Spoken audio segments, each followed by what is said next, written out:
A quick disclaimer, this video isn't made to mock other cultures and how they celebrate Christmas.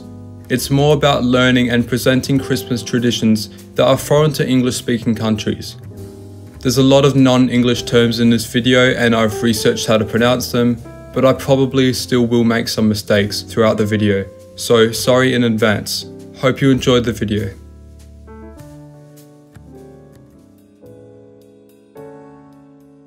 The Krampus is an integral part of Alpine folklore.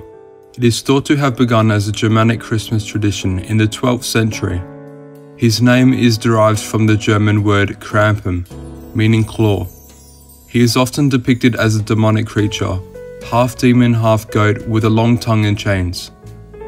The origins of Krampus can be traced back to pre-Christian pagan beliefs in the Alpine region of southern Germany. As Christianity spread, the story of Krampus intertwined with the Christmas narrative of Saint Nicholas, creating a dichotomy of reward and punishment during the Christmas season. While Saint Nicholas rewards the good children, Krampus punishes the bad ones. On the 5th of December, Krampus is said to roam the streets on a day known as Krampusnacht, where he captures bad children to either beat them or take them to the underworld. A funny thing I found out was that Krampus's weakness is apparently fruit. If given a piece of fruit, typically an apple or an orange, by a child, he will sit down to eat the gift, sharing it with whomever is there and engage in polite conversation. Krampus will then leave the area, harming no one. In recent years, the Krampus tradition has grown in popularity. Festivals and events centered around Krampus can be found in Austria, Germany, Italy, Czechia, Croatia, Slovenia, Hungary, among other places. One of these festivals is known as Krampuslauf and happens annually in Austria on the 6th of December. During Krampuslauf, also known as the Krampus Run, people dress as Krampuses and playfully scare onlookers, particularly children. The festival acts as a way to remind children to behave throughout the year.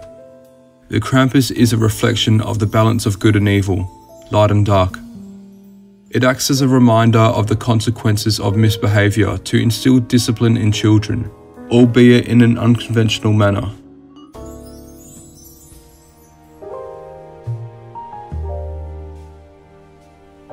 In Sweden, watching Donald Duck cartoons on Christmas Eve has become a loved tradition. It began when Sweden had limited access to television programming. In 1959, From All of Us to All of You was played on TV. The show was a Christmas special featuring Donald Duck and other Disney characters like Mickey Mouse and Goofy, partaking in festive adventures. With access to only one TV channel at the time, many households tuned in to watch Donald Duck's misadventures on Christmas Eve. The airing of the Disney Christmas special was successful and became a highly anticipated event for families each year following, gathering around the TV and watching some Donald Duck. Despite the evolution of media and access to numerous entertainment options, the tradition of watching Donald Duck on Christmas remains strong in Sweden. For many Swedes, the Donald Duck Christmas special evokes a sense of nostalgia, recalling childhood memories and creating a sense of togetherness during the festive season. To this day, each Christmas Eve, around 40% of Swedes tune into the Donald Duck Christmas special.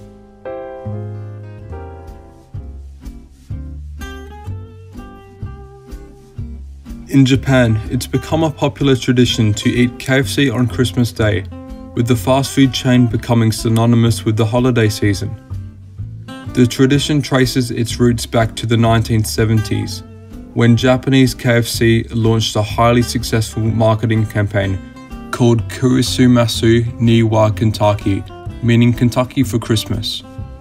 The campaign promoted a Christmas chicken meal as a festive alternative to the traditional turkey and Western cultures. The campaign was created by Takeshi Okawara, the manager of the first KFC in the country. Due to a lack of established Christmas traditions, the idea caught on quickly. Today, ordering KFC as a Christmas meal has become a widespread practice in Japan, and reservations for KFC's Christmas parties are made weeks in advance. KFC offers special Christmas-themed meals during the holiday season, often featuring fried chicken, sides, cake, and seasonal decorations. Despite its commercial origins, the traditions of eating KFC on Christmas has lasted and has become deeply ingrained in Japanese culture. For many in Japan, especially in urban areas where home-cooked meals might be less common due to busy lifestyles, ordering KFC on Christmas is not just about the food, but also about the convenience and the social experience of sharing a meal during the holiday season. This phenomenon showcases how a clever marketing campaign can influence cultural practices and create new traditions across continents and cultures.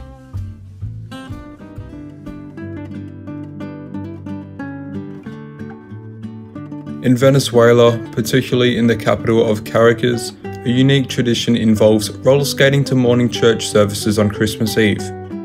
La Paradura del Niño, which translates to the raising of the child, dates back to the 1960s. It's believed to have originated as a way to celebrate and honor the birth of Jesus Christ. Every year since then, between the 16th and 24th of December, the streets of Caracas are closed for vehicle traffic to allow people to roller skate to church safely. It's a festive and communal event where families, friends, and even strangers skate together. After the roller skating festivities, participants attend church services, expressing their devotion and celebrating the religious significance of Christmas. This is all done because it is said to connect the people with their faith, as well as install a sense of unity within the community. While the tradition started in Caracas, it has expanded to other cities in Venezuela over the years. Though it began as a means of getting people to church, it has evolved into a joyful and cherished Christmas tradition, embodying the spirit of celebration and community.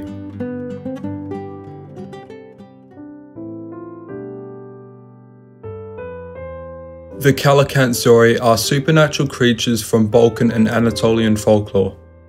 They are believed to appear during the 12 days of Christmas, from December the 25th to January the 6th, the day of the Epiphany. These goblin-like creatures are said to dwell underground where they soar at the World Tree, which supposedly holds the earth together. During the Christmas period, they emerge to wreak havoc on Earth, breaking furniture and spoiling people's meals. To prevent the Kalakantzori from causing too much trouble, rituals and customs are performed. Families might burn old shoes in their fireplaces, or hang a pig's jawbone to ward off these creatures. Some households even leave food out for the Kalakantzori as a distraction to keep them away. While the belief in the Kalakantzori has slowed in urban areas over time due to changing beliefs, in the countryside of Greece and the Balkans, these traditions persist, albeit in a more symbolic or ceremonial manner. The Kalakantzori tradition embodies the rich folklore in southeastern Europe, showcasing the region's beliefs and unique customs passed down through generations. It's a testament to the resilience of cultural traditions and their ability to endure despite changing times.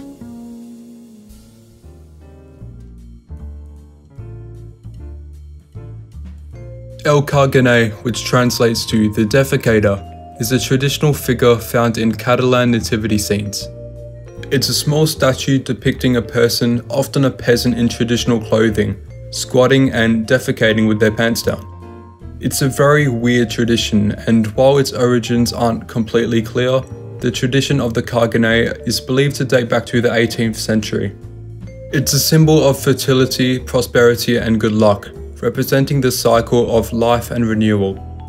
The act is seen as a way to fertilize the earth for a bountiful harvest in the coming year. The Carganer is placed discreetly in the corner of nativity scenes, usually behind a building or a tree, sometimes difficult to spot. Because the next one is very similar, I decided to include it in this video. The Christmas log is another quirky Catalan tradition, especially popular during the festive season. The Christmas log is a hollow log, often with a smiling face, wearing a traditional hat called a baratina. Starting on December the 8th, known as the Feast of Immaculate Conception, families feed the log small treats, covering it with a blanket to keep it warm and well nourished. On Christmas Eve or Christmas Day, Children gather around the log and sing songs while beating it with sticks, encouraging it to poop out small gifts and candies hidden inside its hollow space. The treats are then distributed among the family members.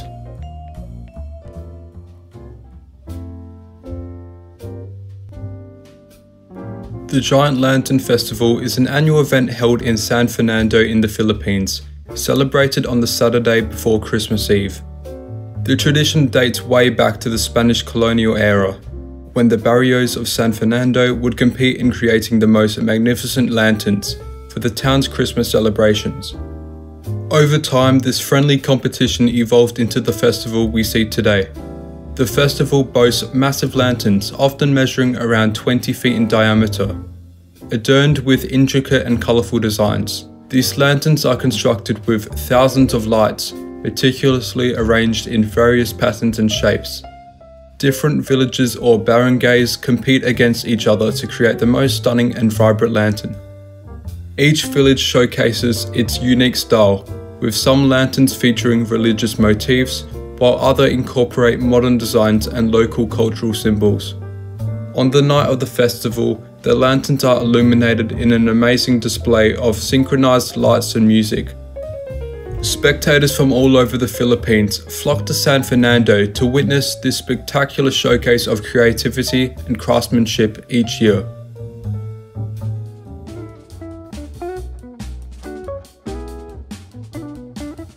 The Yule Goat is rooted in Scandinavian folklore and associated with the Christmas season.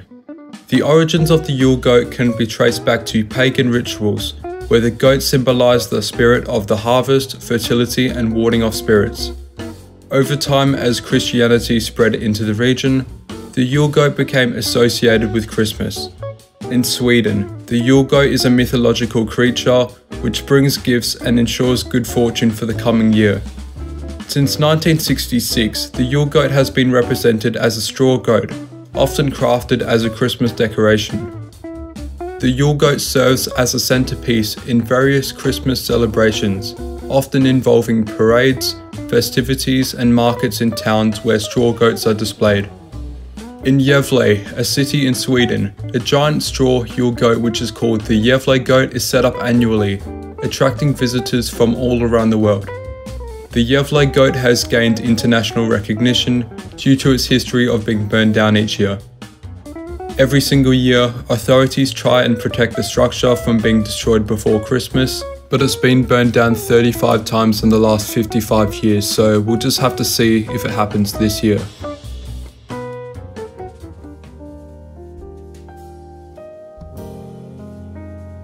The Mari Lwyd, which translates to grey mare in Welsh, is a centuries-old custom observed in parts of Wales during the winter festivities, particularly around Christmas and the New Year's. The tradition's origins are believed to date back to pre-Christian times, possibly rooted in pagan rituals. The Mari Lwyd is often depicted as a horse skull, mounted on a pole with colourful ribbons, bells, and sometimes a white sheet or cloth, to form a semblance of a horse. A group of revelers, often called the Mari Lwyd Party, carries the decorated horse skull from house to house, or pub to pub, engaging in a unique form of door-to-door singing and rhyming challenges. The party challenges the occupants of the house to a battle of improvised verses and wit.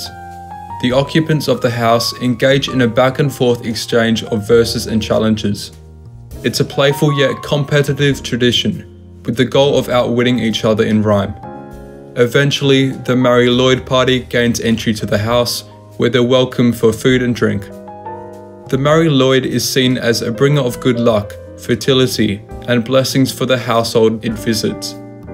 It's a way to ward off evil spirits and bring cheer and prosperity for the upcoming year. While the tradition has dwindled in some areas, there has been a revival in recent years, with communities working to preserve and revive this unique Welsh tradition.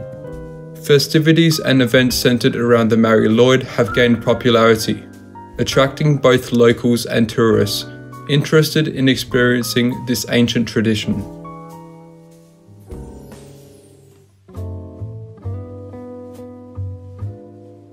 La Quema del Diablo is a cultural tradition in Guatemala, on December the 7th, a day before the Feast of the Immaculate Conception. The tradition involves cleaning and purifying households by burning effigies or representations of the devil and other evil spirits. Families gather trash, old belongings and items they no longer need and create a large pile or effigy symbolizing the devil. The burning of the devil symbolizes the purification of homes and the cleansing of evil spirits before the start of the Christmas season. It's a symbolic act to rid the households of negativity, bad luck and malevolent forces, making way for a fresh start and a joyful holiday season. The ritual is a communal event with neighborhoods and communities coming together to build the devil effigy and gather around for the burning ceremony. It's accompanied by fireworks, music, and sometimes even parades or processions. The tradition blends pre-Hispanic Mayan customs with Catholicism. La Quema del Diablo is seen as a way to start the Christmas season with a sense of renewal, cleansing, and unity within the community.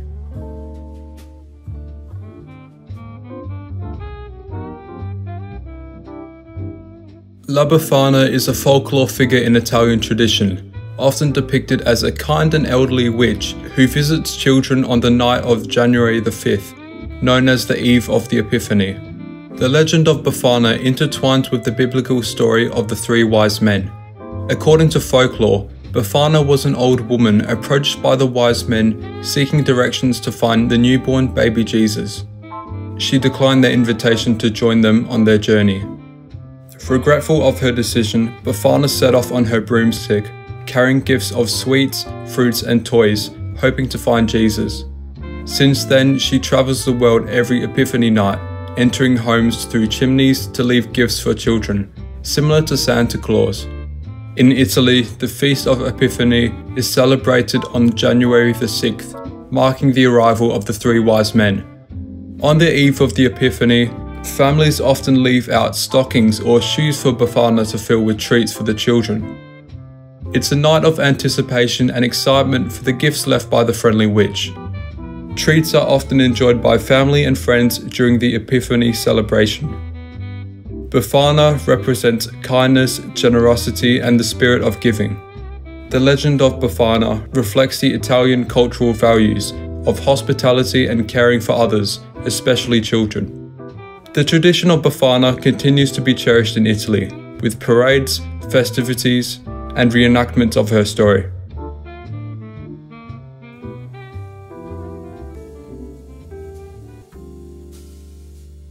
I hope you enjoyed the video.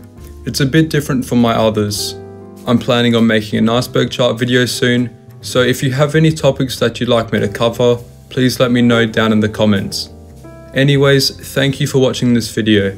Links are in the description for the music and references I used. If you enjoyed the video, make sure you hit the like and subscribe button, and happy holidays.